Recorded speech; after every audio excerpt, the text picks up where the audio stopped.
Boa noite, nós estamos falando da BRAP Mato Grosso do Sul. Hoje temos um convidado especial, nosso querido amigo Marcelo Cury, da AME Mato Grosso do Sul. Ele vai nos presentear, né, com um tema que ele preparou, um tema muito interessante, né? Nós que somos muitos daqui, somos estudiosos do Jung, só que ele vai trazer, me parece, vai trazer uma visão diferente, né? Ou parece diferente, vamos saber. Né? Uma visão espírita. Então, Marcelo, boa noite para você. Fique à vontade, pode começar, tá bom? Boa noite. Em primeiro lugar, eu agradeço o convite, a oportunidade de estar aqui com vocês, aprendendo e compartilhando. Eu não sei se eu vou trazer uma visão nova, ou diferente, ou espírita, mas eu vou trazer uma hipótese científica. Em primeiro lugar, eu achei que vocês gostariam do tema e talvez eu fale apenas alguns princípios e depois vocês estudem e acrescentem muito mais do que eu estou trazendo. Talvez eu seja só um incentivo para o estudo desse assunto. Eu coloquei o nome, o nascimento dos deuses, e procurei colocar um D com letra minúscula, porque eu não estou me referindo na maior parte do tempo, sobre o Deus que a gente aprende com o Espiritismo, causa primária de todas as coisas. Nós sabemos que existe uma criatura que eu não consigo conceber ainda, mas que é uma forma de energia, mas também a suprema inteligência, a suprema bondade, a supremacia de todas as virtudes. Essa criatura cria incessantemente todos os universos, cada universo com centenas de milhares de sóis, cada sol com uma dúzia ou mais de planetinhas, como o nosso sistema solar, fazendo com que centenas de milhares de galáxias estão aqui ao nosso redor. Essa é uma criatura que cria incessantemente o princípio espiritual e o princípio material. Mas, ao mesmo tempo, ele conhece e ama cada uma das suas criaturas. E nós devemos aprender, e isso eu vou aprender muito mais com vocês, a nos perceber amados por esse Criador. Eu não vou falar especificamente dele. Nós vamos falar sobre a concepção que os seres humanos criaram sobre algo além do corpo físico. Provavelmente, poucos de nós conseguimos conceber a divindade como Allan Kardec nos ensina. Mas eu queria começar perguntando para vocês uma coisa. O que é a capacidade do ser humano de abstrair?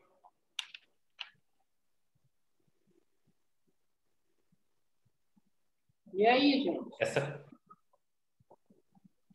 capacidade, o que é a capacidade do ser humano de abstrair? O que é a abstração que a gente faz?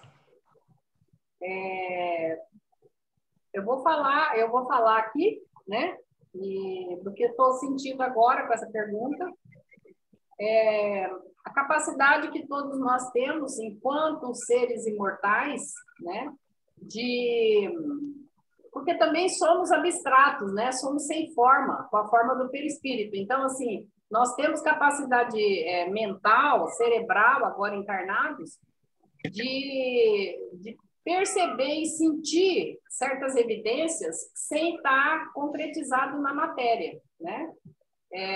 Pela imaginação, pela fantasia, né? Pela visualização. Então, é assim que eu percebo.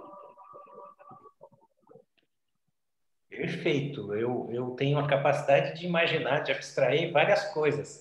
Existe vida em Marte, eu consigo imaginar os marcianos como uns homenzinhos verdes, eu consigo imaginar o povo de Vênus como seres diferentes.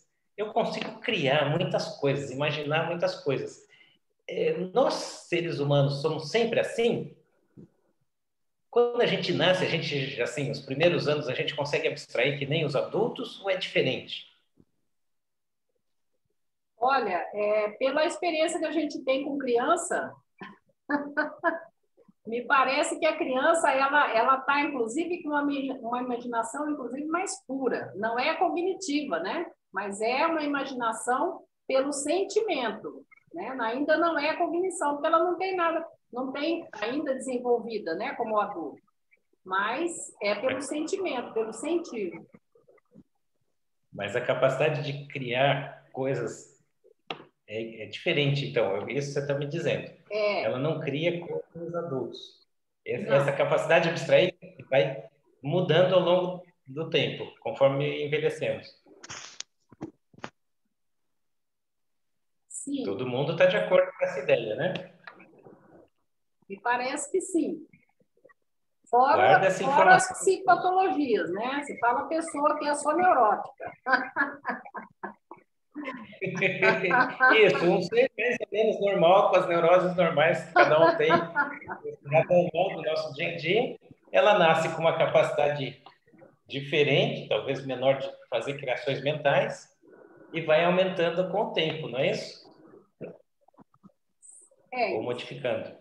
Bom, eu vou começar aqui com alguns slides e a gente guarda essa informação no bolso. Ela pode ser útil mais para frente. A qualquer momento vocês podem me interromper e a gente conversa, tira dúvidas. Vejam bem, eu não sei tudo sobre esse assunto não, hein? Eu estou aprendendo junto com vocês. E o que eu vou trazer... Ah, peraí. Aqui está dando uma dificuldadezinha, pronto. O que eu vou trazer é baseado em 3 livros. Vejam bem. Esse primeiro livro, O Espírito e o Tempo, do Herculano Pires, eu participei de um estudo com ele há talvez 2 décadas atrás, no centro espírita que eu frequentava lá em São Paulo. O livro A Caminho da Luz, provavelmente todos vocês conhecem. E o livro Sapiens, desse autor israelense, é um livro novo, não sei se ele tem 5 ou 10 anos no mercado, mas é muito interessante. E recentemente eu estava lendo esse último, quando a Edna me convidou para vir falar, e eu lembrei dos ensinamentos do livro O Espírito e o Tempo. Então, eu trago uma mistura desses 3 livros, mas de uma forma superficial, como uma forma de instigá-los a depois estudarem melhor o assunto, aprofundarem talvez, e eventualmente confirmar ou trazer novas hipóteses de como que os seres humanos criam a ideia da divindade. Mas essa primeira parte eu achei bem interessante. Está difícil de ler, mas eu conto para vocês. Essa linha do tempo que o autor do livro Sapiens colocou é bem interessante. O autor o tempo inteiro se coloca numa posição bastante materialista e imparcial, o que em alguns momentos até nos ajuda a ver as religiões de uma forma diferente. Ele diz, e isso parece que já é confirmado, que o nosso universo começou a 13 bilhões e meio. Eu já arredondo para 14 ou 15, porque meio bilhão já não faz mais nem diferença, mas a teoria materialista do momento é que toda energia surgiu do nada, se concentrou no único ponto e explodiu. O Big Bang. Uma maravilha. Se eu não fosse conversar com uma pessoa materialista, eu ia dizer, mas o que tinha antes? De onde veio essa energia? A energia surgiu do nada? Não é o nosso foco e nós sabemos que tem uma causa primária e é aquele ser que a gente conversou antes, que às vezes é difícil que a gente entenda. Dessa explosão, a energia começou a se condensar em planetas, em sóis, e há 4,5 bilhões de anos, talvez o nosso planeta Terra tenha se despregado da Terra. A Terra se despregou do Sol, mas ficou preso no seu campo gravitacional, rodando ao redor do Sol. Ele foi se consolidando e há mais ou menos 3,8 bilhões de anos atrás surgiram os primeiros organismos no planeta Terra. Há 6 milhões de anos, então se passaram 2,5 bilhões de anos do primeiro organismo unicelular até 6 milhões de anos atrás, os seres foram evoluindo até chegar nos primatas. E há 6 bilhões de anos se dividiu. Um ramo deu origem aos macacos, seguiu evoluindo com os macacos, e um ramo começou a se diferenciar e virou hominídeos. que seria a espécie Gente, Homo. vamos ativar o mudo aí, por favor. Há 2,5 milhões de anos, 2,5 milhões de anos na África, surgem os primeiros primatas da espécie Homo, o que seriam os primeiros humanos. Eu achava que só existiam um ou dois, mas eles foram se espalhando da África por todo o planeta Terra. É interessante que tem várias subespécies de humanos. Eles saíram há 2 milhões de anos da África e colonizaram toda a Europa e a Ásia. Eles chegaram aí até a Austrália e outras ilhas menores. Há 500 mil anos, o Homo de Neanderthalis é uma espécie que evoluiu diretamente na Europa. Ele era mais alto e mais adaptado para aguentar o frio. E também se difundiu no Oriente Médio. 300 mil anos atrás, conseguiram usar o fogo. Essas espécies de humanos já usavam o fogo, que é bastante interessante. Mas somente há 200 mil anos atrás surgiu uma espéciezinha chamada Homo sapiens. Eles deram esse nome porque talvez ele fosse mais sabido que os outros humanos. Eles conviveram de 200 mil anos atrás até bastante tempo atrás, eles conviveram várias espécies humanas e talvez tenha tido algum cruzamento entre eles. Isso é um pouco discutido nos antropólogos. O fato é que há 70 mil anos atrás já se sabe que houve a primeira grande revolução. Ele deu o título de Revolução Cognitiva. A partir de 70 mil anos, essa raça de Homo sapiens, ele melhorou a cognição e começou a ter histórias de ficção. E a partir daí é dito que há 70 mil anos para cá é que teve o início da história como uma ciência. Esses Homo sapiens, essa espécie de humanos, começou a se difundir do Oriente da África, foi para a Europa, para a Ásia, passando pelo Oriente Médio, chegaram na Austrália e depois na América. Mais ou menos há 45 mil anos atrás, eles chegaram na Austrália. E olha só que triste. No que eles chegaram na Austrália, eles acabaram, ou casualmente, ou propositadamente, acabou a megafauna australiana. Todo mundo conhece os cangurus, que são animais marsupiais, que carregam o seu filhote numa bolsa. Existiam outros marsupiais gigantes lá, destruíram tudo. 30 mil anos atrás, eles chegaram na Europa, casualmente, os neandertais desapareceram, foram extintos. 16 mil anos atrás, os sapiens se estabelecem na América. O que aconteceu? Extinção da megafauna americana, principalmente na América do Norte. Eles tinham animais grandes, desapareceram todos. Mais um pouquinho, que aqui na minha apresentação não dá para ver a data, mas um outro humano chamado Homo florescensis desapareceu quando o Homo sapiens chegou no mesmo local.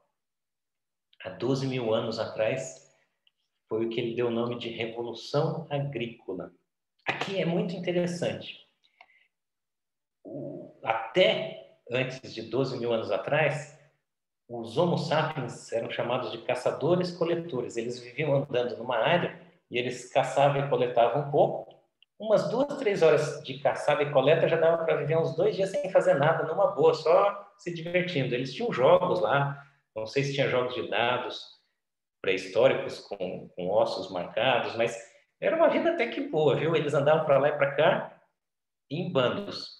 Desde 30 mil anos atrás, eles começaram a capacidade de criar histórias e de convencer as pessoas pelas histórias. E isso fez com que eles pudessem criar bandos maiores, porque antes os bandos eram pequenos. Todos os animais que andam em bandos são bandos delimitados. O primeiro grupo de animais que fez grandes bandos foram os Homo sapiens, o primeiro e único. Porque a partir dos grandes bandos eles destruíram todos os outros que pudessem competir com eles. Na Revolução Agrícola, eles começaram a plantar, principalmente o trigo. E aí, aparentemente foi um luxo. O autor do livro, que se chama Sapiens, diz que cada vez que a gente consegue criar um luxo, nas gerações subsequentes esse luxo vira um peso. Eu achei bem interessante essa visão, ainda que materialista, mas eles podiam viver numa casa, ter uma casa própria, plantar ali em volta. Só que a cada progresso que eles faziam, que parecia uma coisa boa, eles perdiam tempo, porque para plantar eles tinham que arar o solo, ficar tirando as ervas daninhas, e aí eles ficaram presos num sistema em que eles tinham que trabalhar o dia inteiro. Antes eles caçavam 2, 3, 4 horas por dia e ficavam bem aí 2, 3 dias. Agora eles têm que trabalhar de sol a sol, contar com o resultado da plantação, e eles não andam mais, eles começam a se estabelecer. Então, começam com pequenos povoados e crescem em grandes cidades. Aos poucos elas vão surgindo. Não é de um dia para o outro, são décadas, centenas de anos para que esse progresso aconteça. Há 5.000 anos atrás surgem os primeiros reinos, surgem o sistema de escrita e o sistema dinheiro e religiões politeístas. 4.000 anos atrás o primeiro império, há 2.500 anos a primeira moeda, há 2.000 anos um império chinês, em seguida o império romano no Mediterrâneo e em seguida o cristianismo. 600 anos depois do cristianismo veio o islamismo e há 500 anos atrás a revolução científica. É interessante porque os caçadores-coletores, eles eram animistas. Isso são fatos que a ciência antropológica nos mostra. Eles acreditavam que tudo tinha uma alma e desejos próprios. Então, os animais tinham almas, os objetos tinham almas, os seres humanos tinham almas. Eles não entendiam como era essa alma, mas era isso que eles acreditavam. Com o ambiente agrícola, eles começam a ver também a ideia de um ser supremo. Inicialmente no culto dos antepassados, que depois evolui para deuses, para a visão de deuses, seres superiores aos humanos. Nesse meio tempo, começa a ter a ideia de seres humanos que são misturados com Deus. Então, o imperador no Egito, os faraós eram metade deuses, metade humanos, na crença deles. E aos poucos eles começam a cultuar vários deuses. É famosa a história do cristianismo, que nós teríamos, então, um politeísmo. Na história do cristianismo, na história do Império Romano, eles são politeístas, e todas as outras religiões anteriores também são politeístas. Mas parece que eles tinham uma questão de tolerância. Então, os romanos iam lá, invadiam o local, mas deixavam que o povo continuasse cultuando o seu Deus, os seus deuses. Eles vão lá, invadem outro canto, eles não se importavam que tivessem outros deuses e que prestassem culto a outros deuses. É interessante que somente a partir do momento em que tem o monoteísmo é que começa a ter guerras para impor a sua divindade. Somente os monoteístas impõem a sua divindade. E o que é interessante, os politeístas serem mais tolerantes, porque eles acreditam que existam vários deuses, um a mais, um a menos no seu panteão, não faz diferença. Esse livro, Sapiens, ele diz que somente na noite de São Bartolomeu, na França, onde teve uma guerra de católicos contra protestantes, morreram mais pessoas do que em todo o período romano que lutou contra o cristianismo. Ele coloca que os romanos viam os cristãos como ingratos, porque eles estavam lá, eram conquistados, podiam cultuar o Deus deles e ficavam querendo impor o Deus deles. Se isso é verdade ou não, eu não sei, mas a gente tem que ficar atento e cada vez mais espalhar essa ideia de tolerância entre as pessoas, não é verdade? Bom, dando continuidade aqui, vamos começar o que interessa, não é verdade? O livro O Espírito e o Tempo, o nosso querido Herculano Pires, nos traz as hipóteses sobre como os seres humanos veem os espíritos e a divindade ao longo do tempo. Por isso se chama O Espírito e o Tempo. E ele se apoia muito num trabalho desse autor, Ernesto Bozano. Ele publicou um artigo em 1926 chamado Luce e Ombra, e depois esse trabalho, Populi Primitivi e Manifestazione Supernormali. E nós vamos ver quais são as hipóteses que o Bozano nos traz. São bem interessantes. Ele se apoia no fato de existir uma universalidade da crença na sobrevivência de algo além da matéria. Ele se apoia no fato da mediunidade na era primitiva, numa força misteriosa que impregna todas as coisas e em ideias demasiadamente abstratas para mentes primitivas. Ele diz que o pensamento concreto dos primitivos era incapaz de fazer abstrações. Aqui é um momento importante. Eu vou dizer para vocês por quê. Ele diz que foram feitas pesquisas com sociedades primitivas como os aborígenes da Austrália, e o equivalente tem outro nome para os primitivos lá da Nova Zelândia, no início do século XX e no fim do século XIX. E aquelas comunidades se comportavam como crianças pequenas, eles não tinham capacidade de abstração. Então, ele extrapola a hipótese de que para as sociedades primitivas de antigamente também não haveria capacidade de abstração. Então, o que é o animismo? É o que eu já tinha comentado. É dar vida e vontade ao objeto e às coisas. Assim, os povos primitivos, lá a partir de antes da era tribal, antes da era agrícola, então há cerca de 30 mil anos atrás, eles começaram a entender e projetar a existência de uma alma, de uma energia que envolvia todas as coisas. Então, cada objeto e cada animal teria uma alma e teria uma vontade própria. A teoria materialista, há duas opções. Uma é a projeção da mente e outra, alucinação. A hipótese espírita acrescenta a hipótese do fenômeno mediúnico. Mas como pode ser isso?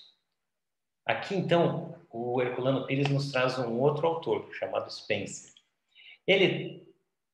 O Bozano foi discípulo do Spencer. Ele diz o seguinte: a crença na sobrevivência decorre de experimentos concretos do homem primitivo e não de formulações do pensamento abstrato.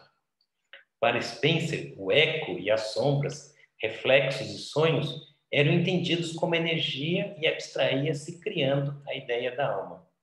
Para Bozano, a mediunidade ajuda a fazer essa conversão. A ideia é mais ou menos assim. O Spencer foi o primeiro a fazer uma hipótese. Olha, aquelas sociedades primitivas não tinham capacidade de imaginar muita coisa. Então, para criar uma alma, eles escutavam um vento soprando e pensavam, esse vento, o barulho do vento é uma alma.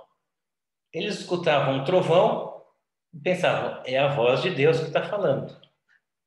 Mas o Bozano pega essa hipótese e diz, não, se eles não têm capacidade de abstração, eles não estão pegando uma coisa concreta e transformando em algo não concreto. Eles estão vendo. Então, assim como a mediunidade existe, hoje ela sempre existiu em todos os momentos. O espírito desencarnava lá, o espírito da caverna, e continuava na caverna, ele não sabia o que tinha que fazer. E algum médium lá percebia, sentia, escutava, e a partir daí eles criam a ideia de ter... Criam não, eles observam, eles não têm capacidade de criação tão sofisticada para criar a ideia de uma alma. A hipótese trazida por Bozano e por Herculano Pires, que eu trago hoje, é essa. Então, agora não vai embora ainda que tem mais coisa para falar, mas a ideia principal é essa. A mediunidade foi o motor para a ideia do animismo. E não uma abstração de que eu vi um vento, que eu vi um trovão, que nos caiu uma pedra. Ah, não, tem um ser do céu que está chorando e por isso que chove aqui. Então, foram coisas concretas que levaram a criação da ideia do animismo, da existência da alma. Ô, Marcelo. Pode falar. Marcelo, será que essa questão da mediunidade para essa hipótese seria, então, mediunidade, como chama da visão que a gente fala? Enxergar? Esqueci. A mediunidade... Me ajuda aí, gente. Norma, me ajuda aí. Esqueci o nome, tá? Fugiu. Clarividência? Vidência, né? Vidência, ou será que é efeito físico? O que você acha? Para essa Ele nos hipótese. coloca... Então, eu acredito que tudo era mais grosseiro naquela época. Então, as pessoas encarnadas eram encarnadas em corpos mais grosseiros, mas que tinham alguma percepção. E os espíritos encarnados também eram mais grosseiros e mais primitivos que estavam ali. Então, eles talvez um tivesse uma visão, outro tivesse uma audição, outro tivesse uma percepção extrasensorial qualquer. A partir daí se criou a ideia do animismo, a ideia de que algo continua. Mais para frente ele vai dizer que esse animismo deu origem ao culto aos antepassados. Nas sociedades tribais eles passam a fazer um culto àqueles que já faleceram. Entendeu? Eu acredito que eram todos os tipos de mediunidades que a gente tem hoje de uma forma mais grosseira, mais difícil de entender. Depois, na Bíblia, já a sociedade romana, a sociedade judaico, eles tinham lá as pitonisas, tinham os oráculos. No início, quando a mediunidade é estabelecida, isso é mais para frente, já tem uma mediunidade oracular. Então, várias pessoas se reúnem e, em conjunto, dão uma resposta. E isso era cenas dos próximos capítulos, mas o Herculano Pires traz como hipótese de que, conforme o ser humano vai se percebendo como indivíduo e conforme ele vai evoluindo intelectualmente, também a mediunidade vai se refinando. Ela era muito grosseira no início, que eles nem sabiam que fosse mediunidade, e aos pouquinhos chega, depois da mediunidade oracular dos oráculos, a mediunidade dos profetas, que recebem a inspiração e transmitem. Talvez ali também tivesse o que a gente chama hoje de psicofonia ou incorporação, é um termo que eu não gosto muito, mas expressa a ideia de que o espírito fala pela sua boca. Eu acho que ela vai sendo refinada. Eu não acredito que tivesse esse tipo de coisa. Nem tem elementos para julgar, vai. Ele coloca que é algo bem primitivo no início e vai evoluindo. Marcelo... Não sei se você concorda com essa ideia e com essa hipótese.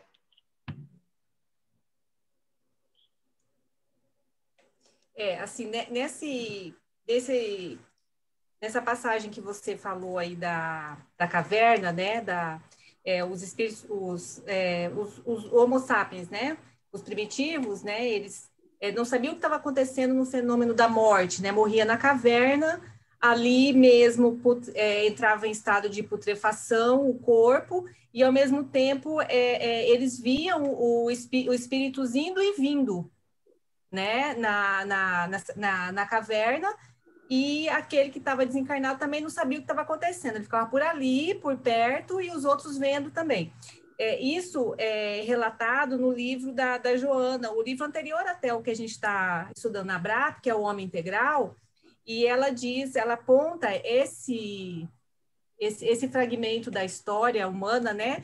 Ela aponta, inclusive, como o início do arquétipo do medo da morte, né, de todos nós, né? Ali se começou o ser humano da Terra, no caso o homem Homo sapiens, né, a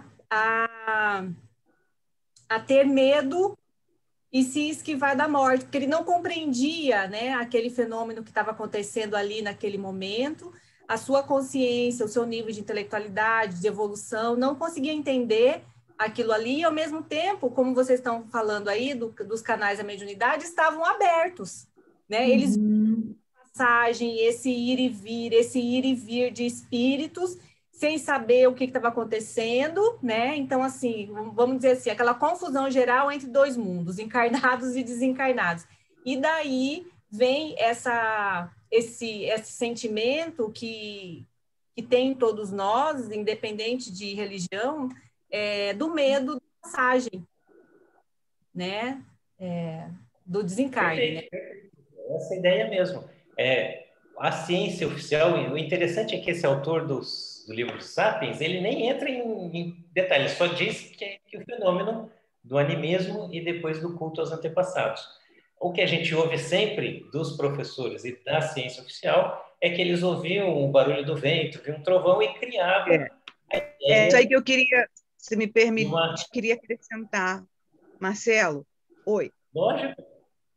Então, essa fala da Renata me remeteu mesmo aos estudos que a gente faz das primeiras divindades, né? Na sua pluralidade.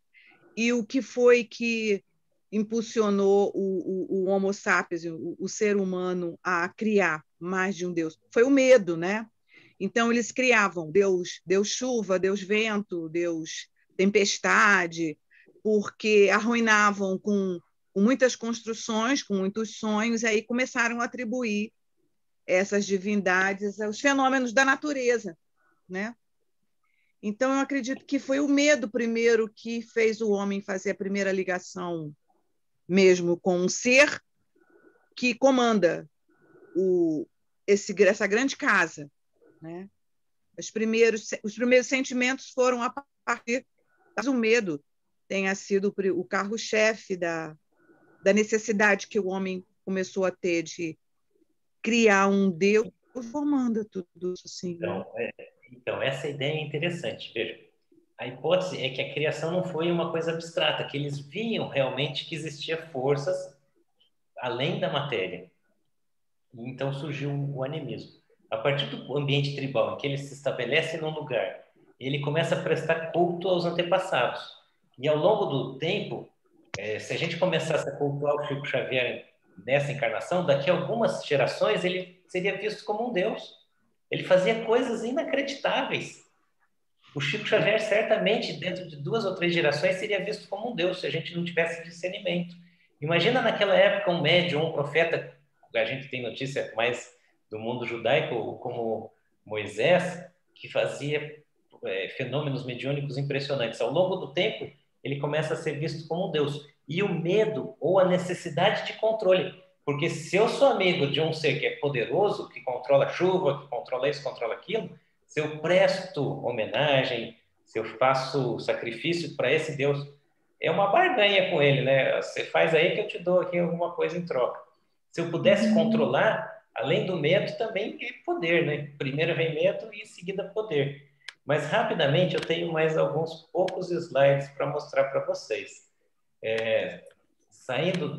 Dando continuidade à ideia do Herculano Pires. Marcelo, Oi. eu vou pedir para você, por favor, porque eu não assimilei direito. Você poderia voltar naquele slide do animismo, do conceito do animismo, por favor?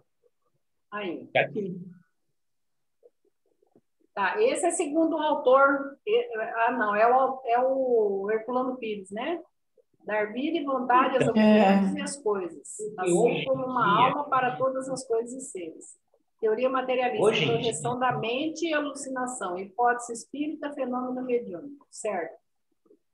Hoje em dia, a gente usa a palavra animismo com outro significado, mas o que se refere àquele período, principalmente antes do período tribal, antes do período agrícola, antes da Revolução Agrícola, em que eles eram caçadores-coletores, eles projetavam a ideia de que tudo, as árvores, as pedras, os animais tinham alma, ou algo imaterial dentro deles, que eu não sei se dá para usar a palavra alma, e tinham vontade, eles atribuem vontade a essas coisas. Basicamente esse é o conceito. E tanto o Herculano Pires quanto o autor do livro Sapiens usam o termo animismo, que é um pouquinho diferente do que a gente usa corrente hoje em dia. Eu já vi vários usos para essa palavra com significados diferentes. Mas nesse período é essa a ideia, de que tudo teria um princípio não material e vontade. Porque para ter vontade tem que ter pensamento, tem que ter desejo, é bem complexo. Eu expliquei, então, a teoria do Spencer, que foi o primeiro a dizer que eles não tinham capacidade de criar, porque foi observado em algumas sociedades primitivas daquela época, e o Bosano, que acrescenta a ideia da mediunidade ter um papel importante nisso. No ambiente tribal, então, que eu já falei, começa a ter o culto aos antepassados, deuses protetores familiares, que é a evolução do antepassado que está sendo cultuado, e então, em seguida, a ideia de deuses cósmicos, universais, que criam todas as coisas. Aqui entra, em particular, uma pequena tribo que é feita escravo na Mesopotâmia, depois é feita escravo no Egito, e depois caminha lá e rouba as terras de um outro povo, na região onde hoje é Israel, e dá início ao povo judeu. Esse povo escreveu um livro interessantíssimo através da mediunidade. E ele diz que no início era o verbo, e o verbo disse, faça-se a luz. E é interessante porque nessa época eles já não personalizam Deus. Eu acho fantástico a evolução que eles tiveram nesse período. Mas voltando para o Herculano Pires, então, ele nos diz que existiram inúmeros mitos e um grande sincretismo, porque tanto os mesopotâmios quanto os egípcios tinham seus deuses e tinham a ideia da trindade. Então, o mito da trindade egípcio é o Ísis, Osíris e Horus. Então, o pai, a mãe e o filho. Um desses aí morre todo ano e renasce exatamente como o ciclo do trigo. Então, eles começam a comparar as divindades às coisas do seu dia a dia. Também tem o mito do nascido de uma virgem. Esse tem uma meia dúzia antes do nosso cristão, tem uma meia dúzia, mas a Ísis aí, eu acho que ela é virgem quando nasceu Horus, eu não sei direito a mitologia egípcia. E a ideia de que tanto os reis, os faraós, eles tinham uma natureza dupla, humana e divina. Aqui, então, é só reforçando o que eu já comentei. O Herculano Pires diz o seguinte, o Spencer sobrevê, ele sobrevê que não podia ser uma coisa muito abstrata, porque eles não tinham essa capacidade. E o Bosano, como um discípulo de Spencer, ele acrescenta a ideia de que não só eles não tinham capacidade de ver ou de criar, como eles tinham a mediunidade como incentivo da ideia da alma, e a partir daí da concepção de deuses. A ideia do Deus único também não nasceu logo no início dos judeus. No início, eles acreditavam que o Deus que protegia a tribo deles era o mais poderoso dos deuses. E com o passar do tempo, eles foram evoluindo no entendimento de que existiria um Deus único. Essa evolução, o Herculano Pires diz que é paralela à evolução do seu autoconhecimento, do seu entendimento como ser individual. Então, o entendimento da existência da alma, o entendimento da existência de divindades vai evoluindo em paralelo com o entendimento da autopercepção e de que cada um começa a se ver como um indivíduo único, diferente do rebanho.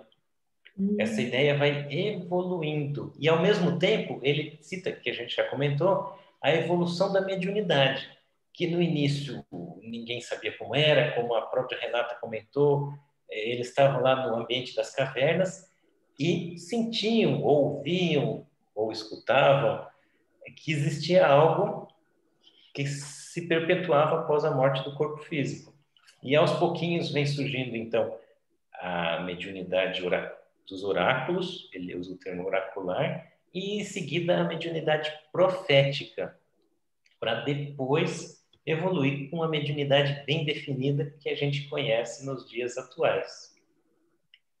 Eu termino aqui com essa citação do livro A Caminho da Luz. O livro A Caminho da Luz é fantástico, ele estabelece a vinda de seres de outro sistema, o sistema de Capela, e ele dá a entender, aí precisa reler o livro, mas ele dá a entender que é mais ou menos 10 mil anos atrás. E é impressionante porque a sociedade tem um salto nesse período. A gente vê isso nos estudos independentes, assim, do livro A Caminho da Luz. Ele fala, então, que a ideia de que seres espirituais angélicos encarnam em corpos de macacos, e tudo isso que vocês já bem conhecem. Mas eu queria acrescentar essa página do 9º capítulo, chama-se A Gênese das Crenças Religiosas. E ele começa dizendo exatamente isso. A gênese de todas as crenças, a origem de todas as crenças existentes hoje no planeta Terra, vem do coração augusto e misericordioso de Jesus. Ele diz: não queremos, com as nossas exposições, divinizar ou dogmatizar a figura luminosa do Cristo, mas sim esclarecer a sua gloriosa ascensão na direção, no controle do orbe terrestre. Lá embaixo está assim: cada raça recebeu seus instrutores, como se fosse ele mesmo, chegando das resplandecências da sua glória divina. Todas elas, conhecendo intuitivamente a palavra das profecias, arquivaram na história de seus enviados, nos moldes de sua vida futura e em virtude de lembranças latentes que guardam no coração acerca da palavra nos espaços tocada e esclarecida de amor.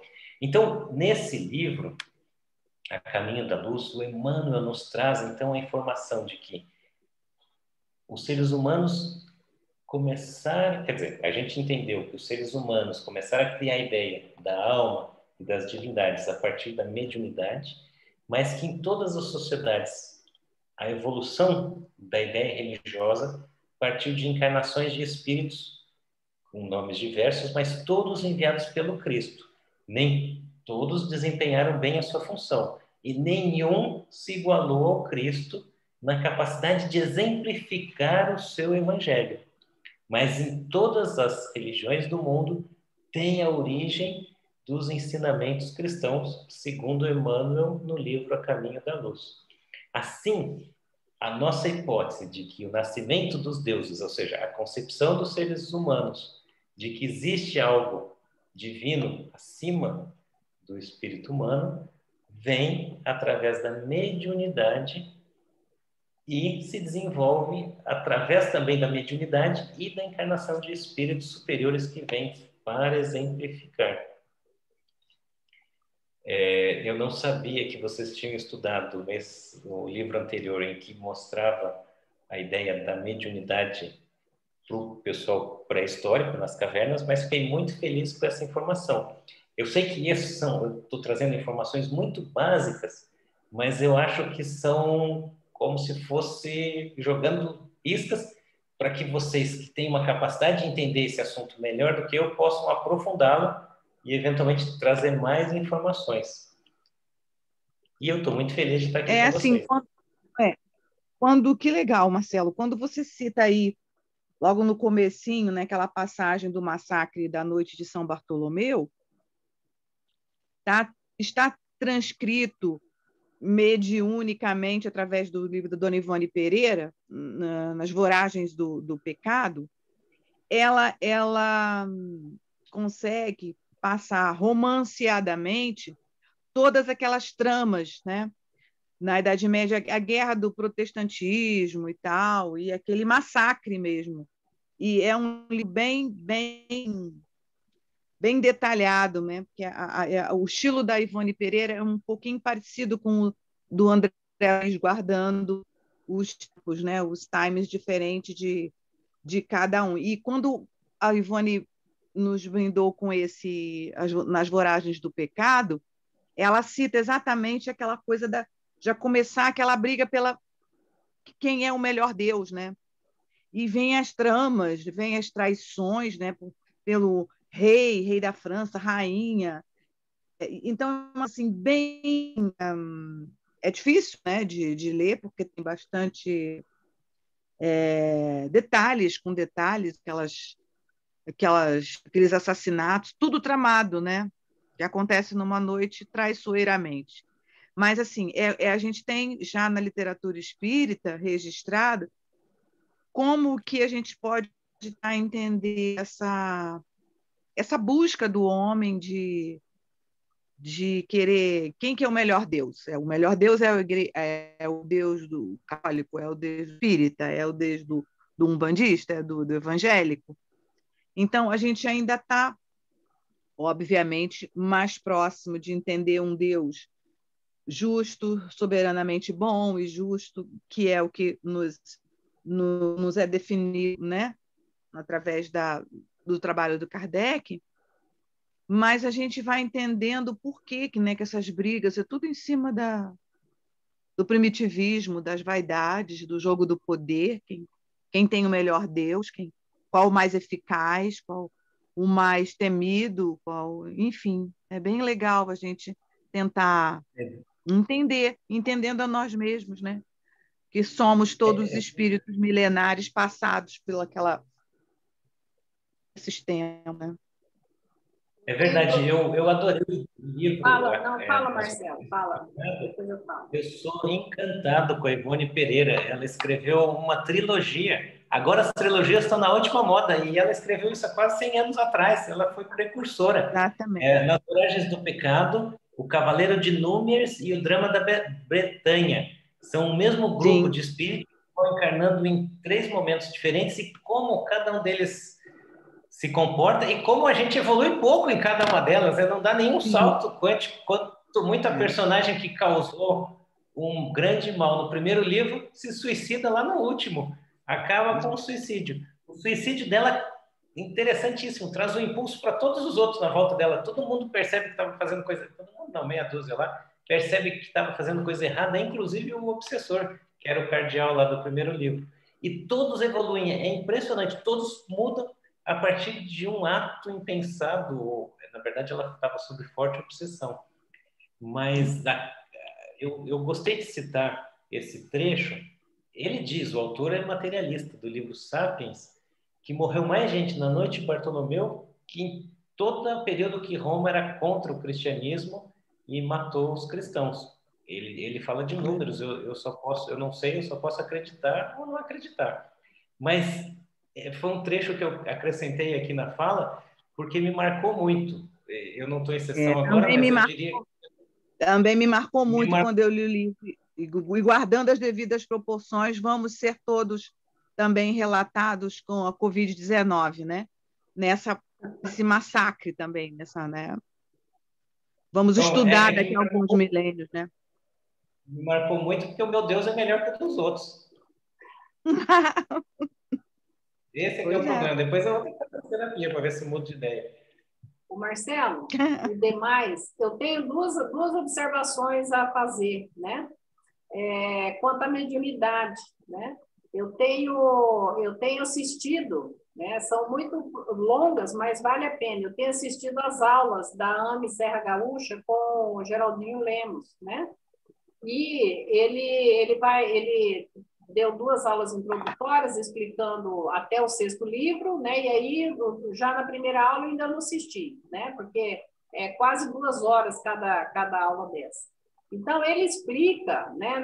No final da segunda introdutória, ele explica, assim, a importância da mediunidade, né?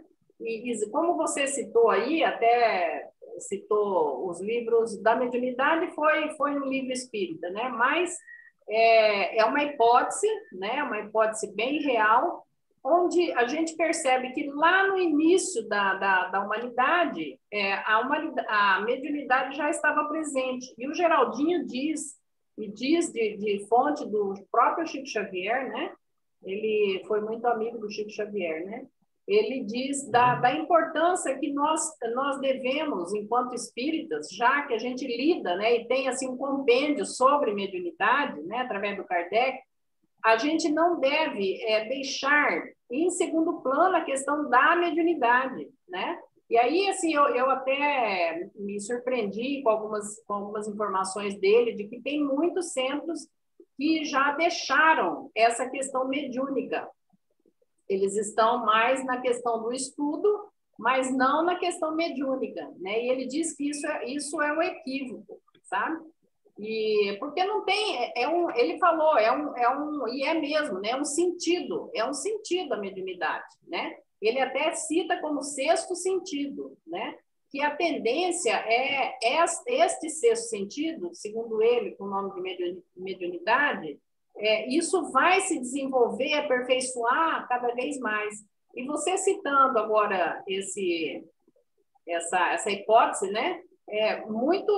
Vai muito de encontro o que ele fala, né? Porque se era uma mediunidade mais grosseira, né? A gente tem hoje, já tivemos, né, na nossa era, uma mediunidade como Chico Xavier, né? Então, assim, essa questão da mediunidade é uma questão, assim, muito importante, interessante, principalmente a gente, né? Nós que temos compêndio aí científico, né?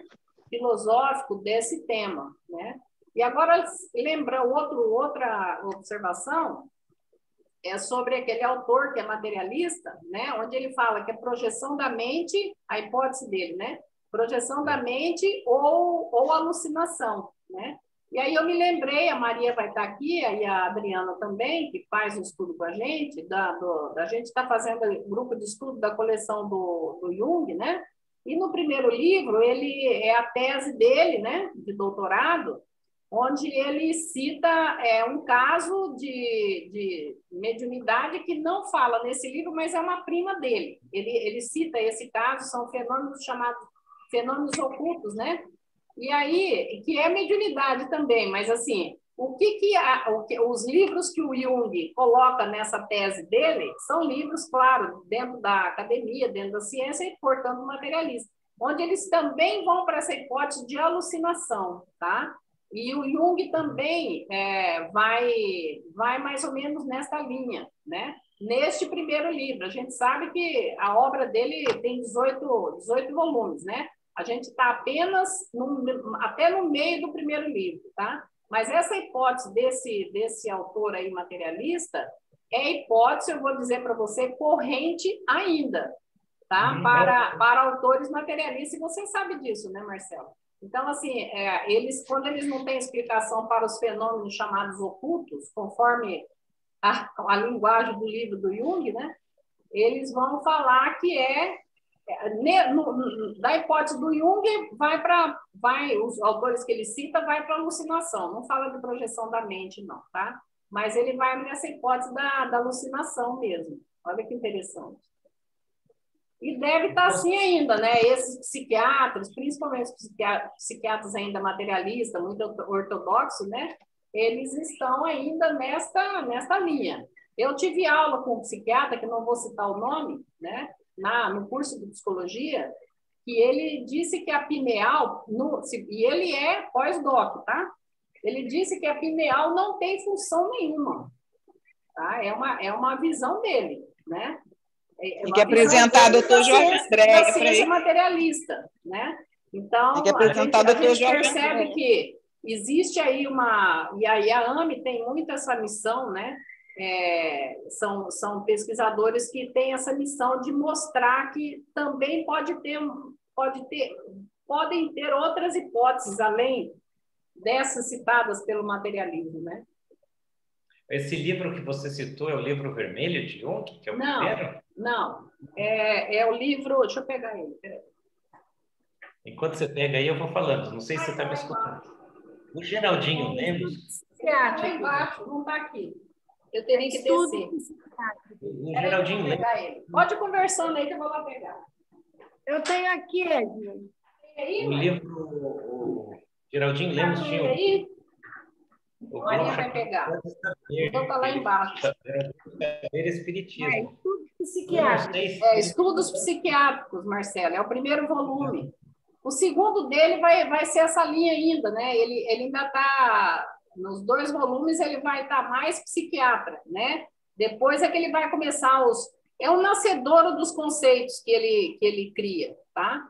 Mas ele, claro, citava quem já tinha feito pesquisa, e os pesquisadores materialistas.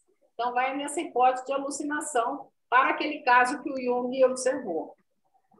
Eu não sei o teu professor, viu, Edna, mas se é contemporâneo, quando você fez o curso, o doutor Jorge Andréia pesquisa pineal há muitos anos, né? O doutor Jorge Andréia desencarnou aí há uns 3 anos atrás, uns 100 anos, né, praticamente, mas dando muitas palestras na UZR, de todo o canto do Brasil. Mas não é materialista, né? Tem 2 linhas na ciência. Ele estava Entendeu? É que o pessoal então não inclui essas pesquisas ainda na formação acadêmica do psiquiatra e nem do psicólogo, não sei. O Geraldinho Lemos tinha, não sei se ainda tem, o Pode Saber, que era um podcast sobre ciência espírita. E numa dessas, eles disseram que uma das teses, logo no início da carreira do Jung, era sobre reencarnação ou sobre mediunidade. Agora eu já não lembro mais. E que foi muito mal aceito. Foi muito mal aceito, então ele deu um passo para trás e começou a usar outras palavras, tipo ciências ocultas, para trazer um pouco de conhecimento que fosse possível para dentro da psicologia e da psiquiatria.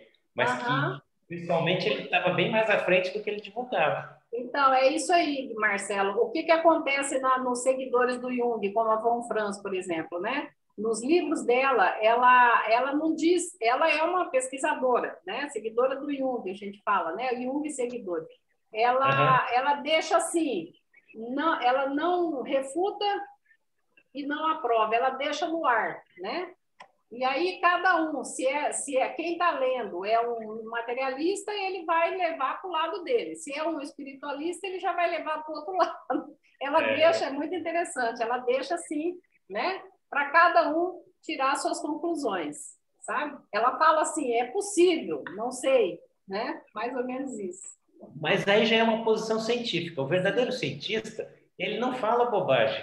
Ele fala, olha, isso não está provado, isso eu não sei. Pode ser que sim, pode ser que não. Exatamente. Ele só pode dizer o que é comprovado. Um cientista verdadeiro não diz assim, não existe Deus. Ele pode dizer, olha, essa é uma hipótese que eu não tenho como trabalhar. Não tenho como comprovar que não existe. Mas os cientistas dogmáticos, eles são que nem os padres de 200 anos atrás que tinham seus dogmas e não queriam saber de nada. Agora, esse teu professor de psiquiatria deve ser velhinho, porque hoje em dia já se... Não é não. Não é não. A opinião secreta. Mas é que assim, tanto na ciência quanto na religião, existe o fanatismo, né? Existe o cientista fanático, assim como existe o religioso fanático. Então, aí não tem conversa, né? Exatamente, bem lembrado. O cientista é um espírito em evolução, então ele beira ali também, muitas vezes, ao fanatismo, né? Agora, fora do Nascimento dos Deuses, no livro Sapiens, que eu estou adorando ler, ele diz que existem 3 crenças, 3 grupos de crenças muito interessantes. Uma, que é o nosso tema, que é a crença religiosa. Existe a crença política. Então, tem sistemas políticos, tipo o comunismo, que têm as mesmas características de uma religião. Ou o próprio materialismo, é uma crença de que não existe nada além da matéria. Mas existe uma crença universal. Uns podem ter um sistema político, outros podem ter outro, uns têm um sistema religioso, outros podem ter outro. Mas tem uma crença que todo mundo acredita. É uma pena que eu não tenho aqui para mostrar para vocês. Todos nós acreditamos. É uma crença universal que move o mundo. Vocês sabem qual é? Chama dinheiro. Dinheiro. Do dinheiro. Você pega um papel assim, todo mundo acredita que vale alguma coisa aquele papel. Olha que eu pensei que ele fosse falar a crença que vai morrer. Todo mundo sabe que vai morrer. Ele discute isso aí também, mas a crença universal é no dinheiro. Todo mundo acredita e é o que move as coisas. Mas agora tem o Bitcoin. O Bitcoin aí está desconstruindo mas é dinheiro da mesma forma, só que a roupagem é outra, mas é dinheiro. É dinheiro. Todo o valor do dinheiro é baseado na crença que você dá nele. Se você não acredita direito no real, ele vai perdendo valor. Se você acredita muito no dólar, ele vai valorizando. O que significa um dinheiro? Significa aquela quantidade que eu posso trocar por um serviço. Basicamente isso. É muito louco isso. Mas a Bolsa de Valores é exatamente na crença das ações, compra, vende. A Bolsa de Valores é um exemplo assim, típico disso aí. É muito simbólico isso, né? Essa questão da crença, porque pensando nós estamos numa evolução, num sistema de evolução ainda muito baixo, né? A gente investe a nossa imagem de valores, a gente está investindo a nossa imagem, a nossa simbologia de valores em cima de peças, né? No caso, níqueis, né? No começo eram as moedas, os níqueis, né? Aí depois as cédulas, agora o Bitcoin, né? Então, assim, quando que a gente vai começar a projetar os nossos valores em coisas não perecíveis, porque o dinheiro ele é perecível, né? Ele desce, ele tal. Então, acho que essa é uma das características, Marcelo, assim, quando nós pensarmos que a nossa projeção de valores tem que ser investido em outras localizações, vamos dizer assim, né? Que não seja naquele objeto, mesmo que seja um Bitcoin, né? Que é tecnológico, né? Um dinheiro tecnológico, acho que faz parte da nossa evolução, porque realmente, vamos pensar, é muita burrice, é muito louco de pensar que a nossa vida todinha a gente faz de algo que a gente mesmo criou e botou um valor em cima dele, mas que é algo que não existe. Uhum. A gente só teve uma pequena amostra, estamos tendo, né, durante essa pandemia. Eu estava conversando isso com meu marido esses dias. Assim, quando é que a gente, de fato, vai... Eu fiz esse questionamento parecido com o teu, Renata. Quando é que a gente vai, de fato, entender que a gente está mudando mesmo essa inversão de valores, novamente falando daquela pirâmide que a gente aprende lá atrás, é quando na escola, mas primeiro na família, eu falei para ele assim, primeira escola, planeta Terra, segunda escola, família, terceira escola, quarta escola, o trabalho, mas assim, valorizando pessoas que trabalham as suas paixões, orgulho excessivo, vaidade excessiva, intolerância excessiva. Então, quando isso for realmente valorizado, mais sentido vai ter que ser através do sentimento mesmo, da dor, que a gente vai fazer esse mergulho mesmo nessa troca de valores. Não sei, é um palpite, sim. Como professora, fiquei me imaginando, assim, eu tendo a oportunidade de, na próxima encarnação, na próxima, assim, sofrendo bastante para ensinar o que traz para você, meu querido, um exemplo na próxima aula de um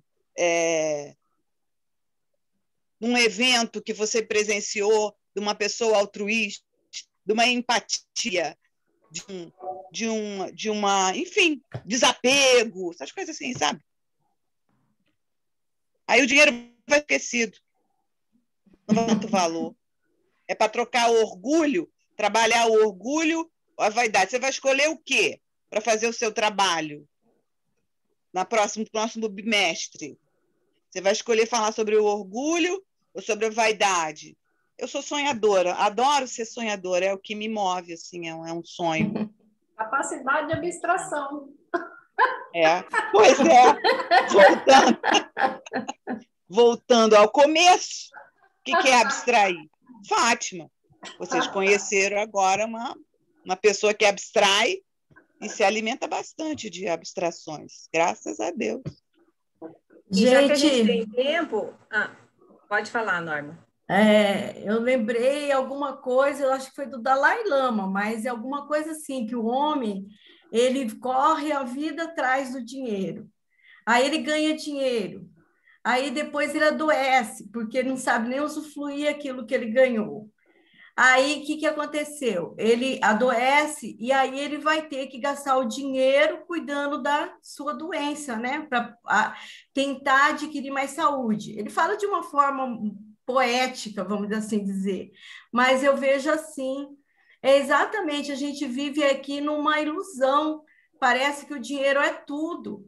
E à medida que a gente vai entendendo, e que não é fácil também, porque olhar a questão imaterial e valorizar ela vai depender de uma certa maturidade da alma.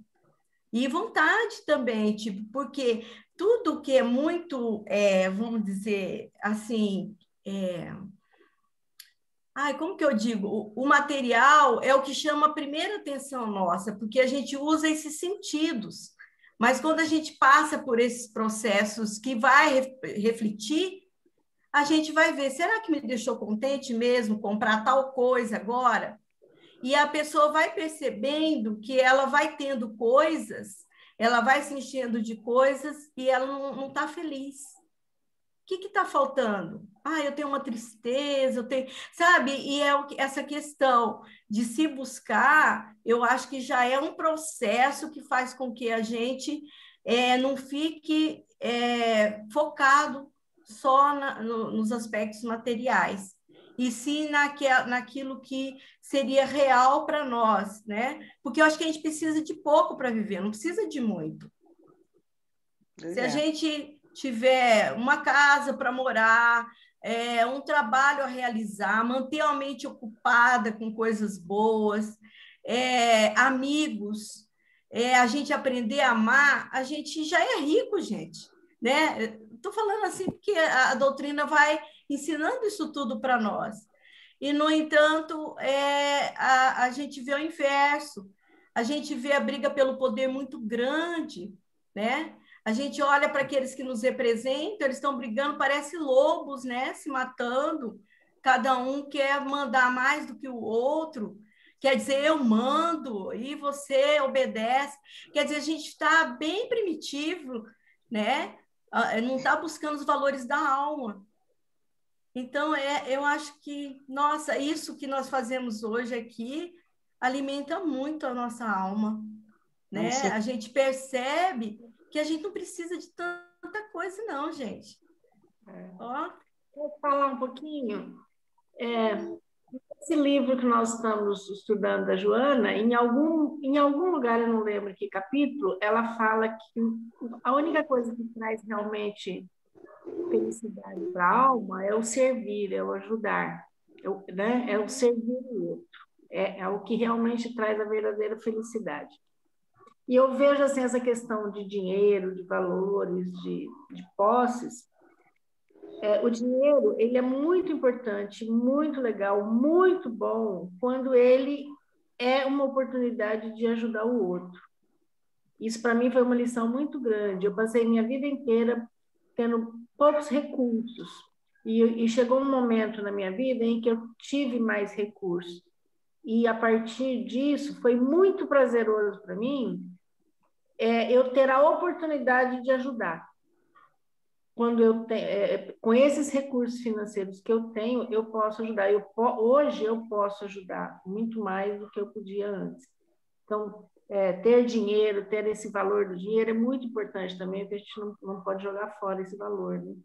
Mas quando ele está nas nossas mãos, eu acho que com essa visão, ele muda tudo, né? Aí ele torna ser uma coisa muito significativa e muito, muito boa, né?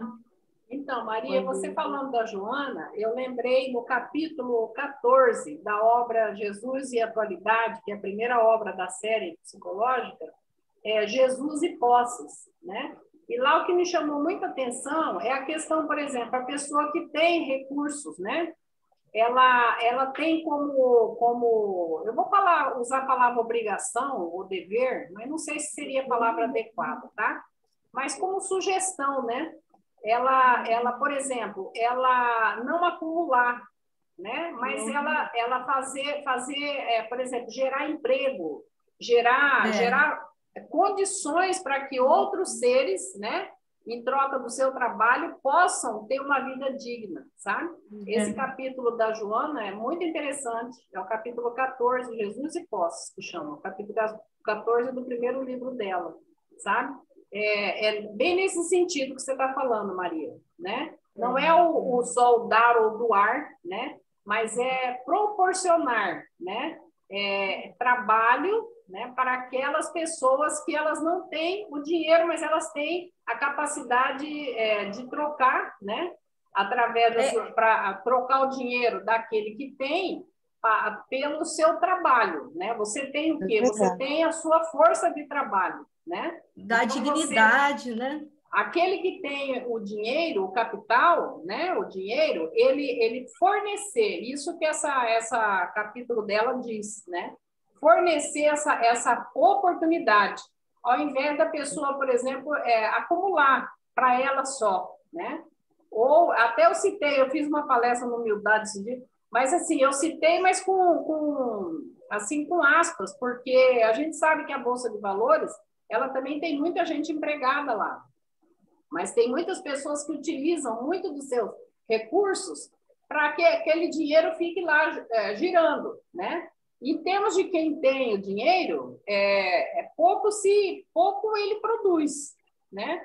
Agora, se você for pensar naqueles que vivem dessa atividade, que são os que trabalham na Bolsa de Valores, aí tudo bem. Só que para aquele que tem, né? Se ele investir só nisso, o dinheiro dele não faz essa troca, né? Essa troca de oferecer oportunidade, né? De trabalho para aqueles que não possuem o dinheiro, sabe?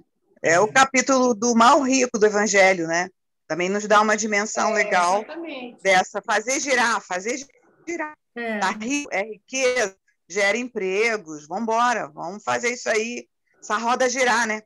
Estou achando que vocês são bem capitalistas. Vamos fazer essa roda girar.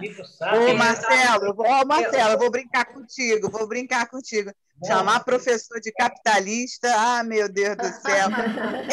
Pior que né? Professor é capitalista. Se ele não aprender a lidar com o seu capital, ele está perdido. O capital é tão grande. Não, o princípio básico do capitalismo, quando nasceu... Assim, eu queria aproveitar o tempo, que a gente tem ainda acho que uns 10 minutinhos, até para comentar sobre a questão do animismo, né? Que assim, eu não sei que conotação se dá hoje a ciência a história, a filosofia, né? Tudo sobre essa questão do animismo. Mas os povos primitivos, a mediunidade ela era mais ostensiva no sentido de que era aberta, né? Porque não existia o freio social, né? Não existia o freio social como hoje existe. Então, ela era liberada, ela não era uma mediunidade impura, ela era uma mediunidade sem freio social, né? Porque as relações estavam em construção ainda, né?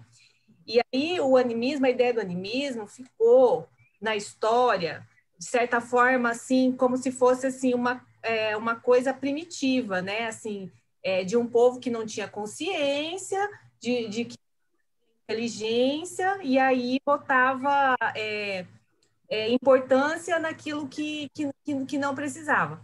E hoje a gente tem assim uma retrospectiva a esse povo primitivo que tinha o seu valor e que via na sua clarividência a vida que existia, né? A vida que existia nos outros reinos, no reino mineral, no reino animal, no reino vegetal, e por isso ele atribuía vida a esses outros reinos, porque eles viam a vida que existia nesses outros reinos, né? Porque não existia freio social ainda para a questão da mediunidade. Então, isso é uma coisa que na minha opinião, acho interessante fazer esse resgate de uma coisa valorosa nos povos primitivos, né? Que eles traziam, assim, não saía do nada essa ideia de que existia vida nas árvores, que existia vida nos minerais, né? Não era uma coisa assim do nada inventada. Eles viam isso. E aí, só que com o passar do tempo, nas relações que foram se estabelecendo socialmente, politicamente, economicamente, o mundo imagético ele foi invadido pelo mundo material. E aí esse dom foi sofrendo o polimento orgânico da sociedade, né? Então, hoje, tanto que para a gente se conectar com esses reinos agora, para a gente conseguir enxergar a vida nesses outros reinos, a gente tem que fazer uma força imensa, né? A gente tem que entrar, assim, num mundo desvestido desses preconceitos, dessas coisas que nos foram colocadas como paradigma, que aquele povo primitivo, isso tudo não existia. Então, para poder a gente conseguir se adentrar nesses outros reinos novamente. Então, assim, só um adendo que eu queria colocar nessa questão do animismo, porque para ele não ficar como um animismo, uma coisa assim dismórfica, uma coisa assim que era de um povo primitivo, então essa ideia é uma ideia primitiva. Na minha opinião, pelo aquilo que eu leio, pelo aquilo que eu estudei até agora, e porque hoje eu faço uso desse conceito anímico, né? Que assim, hoje eu trabalho com esses outros reinos na minha lida, então eu percebo o quanto que eu tive que me esforçar para entrar nesses reinos e que eles existem, porque eu não estou lá na época da caverna, né? E hoje eu consigo enxergar a vida nesses outros reinos, né? E que para eles, naquela época, eles consideravam isso como natural, né? Eu acho que eu estou entendendo o que você quer dizer, Renata. Eu acho que eu estou tentando entender o que você quer dizer, fazendo uma analogia com o petróleo, né? Que né, foi levado para o capitalismo de forma tão exacerbada que hoje a gente já pode estar começando a entender que pode estar fazendo um caminho de volta, né? Só foi explorado, os benefícios estão aí ainda, mas que... Então, mas, Fátima, me parece que pela ciência botânica, se não me engano, já tem aí hipóteses, né, de que existe uma comunicação, não sei, vocês já devem saber, existe a comunicação das árvores, por exemplo, através das suas raízes. Seria a conversa, né? A conversa das árvores através das raízes, né? Vocês devem saber que tem aí hipóteses sobre isso. Acho que é na botânica, deve ser na botânica, né? Então, assim, existe isso tudo aí, né? Então, como a Renata falou, não dá para a gente jogar fora tudo que foi do primitivismo, porque tem sim coisa verdadeira, né? A gente tem uma outra forma de ver, de interpretar isso, mas tem verdade também naqueles povos, né? O petróleo ainda se vê a guerra. Deixa o Marcelo falar um pouquinho, Fátima. Vamos deixar ele falar, porque a mulherada começa a falar, não para. Você percebeu, né, Marcelo? Tá, tudo bem, eu também sou assim. Eu já ia contar que o capitalismo, a ideia é que você tem o lucro e boa parte do lucro é reinvestido na empresa, gerando mais empregos e crescendo. Mas, voltando ao que a Renata falou, é importante, em momento algum, a gente teve a ideia de desvalorizar. A gente só veio mostrar que eles não partiram de uma criação sem sentido. Eles partiram de uma observação da natureza concreta, que é a mediunidade, que não é uma coisa criada, nem uma ciência obscura. É uma ciência real que muitas pessoas ainda não aceitam, mas que no futuro vão aceitar. Eu gostei muito dos comentários, além da Edna, da Maria, da Norma, e rapidamente me lembrei da felicidade. O dinheiro compra felicidade? Eu sei que vocês sabem melhor do que eu, mas eu tenho que aprender sempre com essa ideia. O dinheiro compra a felicidade, sim. O sujeito que não tem casa para morar, não sabe se vai ter refeição, tem uma vida miserável. E se ele tiver uma casinha, e se ele tiver certeza que vai ter almoço e jantar, ou pelo menos uma refeição por dia, isso muda de uma vida miserável para uma felicidade muito grande. E aí o dinheiro, se você vai ganhando um pouquinho mais, foi como acho que a Maria falou, né? Vai ganhando um pouquinho mais, vai dando uma felicidade muito grande. Aí chega uma quantidade de dinheiro que você ganha que estabiliza. E aí você pode aumentar o dinheiro que não aumenta a felicidade, mas do nada, para alguma coisa, é uma ascendente muito grande. E depois, de uma quantidade muito grande para uma maior ainda, aí começa a diminuir, porque dá muita preocupação. Os ladrões roubam, a ferrugem, o banco, dá muito problema. O dinheiro, sim, nesse momento da sociedade, nos traz felicidade. A alma existe desde a criação divina, a gente não sabe quando e vai evoluindo, e por isso que eu gosto do livro A Caminho da Luz, porque estamos todos lá. Eu sou assim como a Fátima otimista e acho que nós já estamos andando, já diria o poeta, com passos de formiga, mas com vontade. A gente já tem vontade de progredir. Eu volto e meia, erro, deslizo, mas eu tenho vontade de melhorar. Então eu acho que eu estou no caminho. E acho que a maioria de nós está a caminho da luz, como diz o Emmanuel e o Chico Xavier. Aos trancos e barrancos, mas... Né? Nós temos a intenção, também, né, de estar no caminho, né, da luz mesmo. Mas a gente ainda é aprendiz, mas que a gente tem intenção, tem, né? Pelo menos. Gente, vamos encerrando, então. Agradecendo. Ai, muito obrigada, gente. Adorei. Ainda vai ter a prece, tá? Espera só um pouquinho. A Maria vai fazer a prece. Eu vou esperar. Agradecer muito a sua presença, Marcelo. Muito contribuiu, tá? O que você trouxe de tema, muito importante, interessante. Muito obrigada, tá? E a gente pode contar com você outras vezes, se a gente precisar, né?